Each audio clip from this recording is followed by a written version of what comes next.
অনেকে জানতে চেয়েছেন ফেনী শহরে আজকের এই চিত্র, এই নদীর মতো এই ভয়াবহ বন্যার পরিস্থিতি কি, এগুলো কি আগের ভিডিও নাকি 2024 সালের সেই ভিডিওগুলো? না, আসলে তা না, এগুলো আজকে 2025 সালের 8 আগস্টের ভিডিও। এগুলো আসলে 2024 সালে যে ভয়াবহ অবস্থা আমাদের ফেনীবাসী যে ফেস করেছে, এটা আসলে তারা চায় না।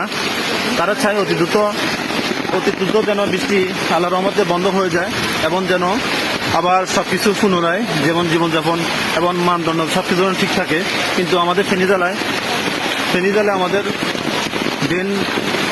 ড্রেনের অব্যবস্থাপনার কারণে এবং অবৈধ জায়গায় ড্রেনের যে জায়গা সেটা মেরে বাদ দিয়ে বিভিন্ন ভবন বিল্ডিং ওঠার কারণে আসলে এই পরিস্থিতি।